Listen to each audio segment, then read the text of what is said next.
Hello! This is a re-upload of a presentation I gave for the Protestant Office of Denomination Officiation. For any Catholics watching who are unfamiliar with the PODO, it's essentially a governing body that Protestants go to when they want a license to start a new denomination. I'm now releasing this video to the general public because the PODO finally responded, and I'm excited to announce that I've been granted a license to officially start a new denomination. I've been preparing this for a while, so I have all the documentation ready to go, but I don't actually have a name for the denomination that I'm completely satisfied with. So, if you have any ideas, please let me know in the comments. Without further ado, here's the presentation. Hello to the Protestant Office of Denomination Officiation. My name is Apologetics Squared. I hope you are doing well today. Ask yourself, what does perfect theology look like? Well, if you ask me, perfect theology should be utterly irrefutable. To that end, I propose the formation of a denomination whose principal goal is to construct such a complicated theological framework with such confusing metaphysics that rebuttal is impossible, both by the heathen and the heretic. In fact, the doctrines of my proposed denomination are so convoluted that they often absorb the supporting arguments for every major view in theological debates, while nonetheless not technically committing any heresies. To illustrate the power of my proposed denomination, I have selected an assortment of doctrines to present for your consideration.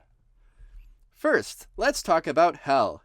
The three main views, Universalism, Eternal Conscious Torment, and Annihilationism, all assume that the timeline is structured similarly to the real number line. However, we can instead posit that the timeline more closely resembles the hyperreal number line. On the hyperreal number line, some numbers are infinitely big, such as omega, omega plus 1, or omega times 2. If time is structured like the hyperreals, then it is possible to posit that the damned experience conscious torment for an infinite duration, then, later, go to heaven, then, infinitely later, cease to exist. By positing that the damned faced an eternity of torment, heaven, and oblivion, the position of the Universalist Eternal Conscious Torment Annihilationism can commandeer the arguments for the respective constituent views. My proposed denomination also offers a framework for understanding both the Second Coming and the Millennial Kingdom. Omni-Millennialism maintains that for any time t, the Second Coming occurs at t. All you need to get this view off the ground is a multiverse, wherein the Second Coming occurs in a different universe at each moment. This means that every prediction made about when Christ will return is correct in some universe, and so every apparently failed prediction of the Second Coming becomes an argument for Omni-Millennialism. And of course, in some universes, the Millennium Kingdom is going to precede the Second Coming. In some universes, the Millennium Kingdom occurs after the Second Coming, and in some universes, the Millennium Kingdom is merely symbolic. So, Omni-Millennialism absorbs all arguments for the pre-mill, post-mill, and a-mill positions. Next, let's consider creation. A literal reading of Genesis usually leads one to conclude that the Earth is very young, and macroevolution did not happen. Now, young Earth creationist macroevolution posits that a literal reading of Genesis is correct, but, coinciding with the fall, God cursed creation by rewriting the timeline. The history of the world used to include God creating the world in 7 days. However, part of the punishment of the sin of Adam was literally changing what events occurred in the past. Now, instead of an idyllic world existing earlier on the timeline, billions of years of evolution preceded the fall. This view enjoys all the literary arguments for a literal Genesis and the scientific evidence for evolution, and, most importantly, employs the complicated metaphysics of hypertime. Now, if you don't know what hypertime is, don't worry. It's also part of this denomination's model of the Trinity, so I'll explain it in greater detail shortly. Come to think of it, most denominations don't even have an official model of the Trinity. Perhaps this is because models of the Trinity are usually very complicated. Of course, that won't stop us.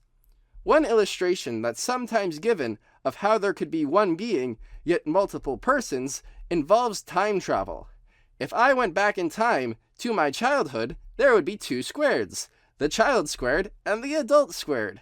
We could have a conversation and think different thoughts, indicating that there are multiple persons present. However, there is only one being present, namely me, squared. Of course, this analogy cannot be used literally as an orthodox explanation of the Trinity. If God the Father time traveled back to the first moment of creation to take up the role of the Son, then the Son began to exist at the first moment of time, which would be Arianism. However, the Athanasian Creed only talks about time, not hypertime, so we can use this loophole to postulate the hypertime travel model of the Trinity. Remember that scene in Back to the Future 2, where Doc Brown explains that the utopian timeline with flying cars was now inaccessible to them, and so they were trapped in the timeline controlled by Biff Tannen? As it turns out, time machines make changes to the timeline. And with each change, there is a sense in which we could say the timeline was one way, but is now different. But we can't say the timeline was different in the past, because the past is part of a timeline. Instead, philosophers posit the existence of a hypertimeline, and as moments exist on the timeline, timelines exist on the hypertimeline. And just as we can imagine time travel, we can imagine hypertime travel. We can imagine a hypothetical wherein Doc Brown makes a superflex capacitor that allows him to go to a previous timeline wherein flying cars still patrol the skies. So, instead of positing that the Trinity is a result of God time traveling, the Trinity can be posited to be an instance of God hypertime traveling at least 2 times, so that he exists threefold in our timeline. In our timeline, however, the Father, Son, and Spirit are co-eternal. Lastly, let's consider soteriology and foreknowledge. My proposed denomination maintains a Calvinist version of open theism. Open theists maintain that it is impossible to foreknow future free will decisions, since libertarian free will is indeterministic. My proposed denomination affirms this, as well as the 5 points of Calvinism. The idea here is that God decided before the foundations of the world which souls he would create to populate the universe. He also decided which souls will eventually go to heaven, satisfying unconditional election. Also, he planned that Christ would only die for those elect souls, satisfying limited atonement. Now, even though free will is indeterministic, man's free will need not be capable of making any decision at all. It can still be constrained to a range of decisions. The unregenerate heathen could only ever choose between which of 2 sins he is to commit, for example. So total depravity can be maintained. Likewise, deconversion might never be amongst the range of options that the regenerate has before them, so preservation of the saints is upheld. Lastly, when the Spirit of God uses his irresistible grace to regenerate a man's heart, an exceptional event occurs wherein the only option available to the man is to place faith in God, satisfying irresistible grace. This view enjoys all the proof texts of the Calvinist soteriology and all the metaphysics of an open future. This concludes my brief overview of my proposed denomination's unassailable theology. Thank you for watching. Remember, Christ died for your sins and rose from the dead. Goodbye.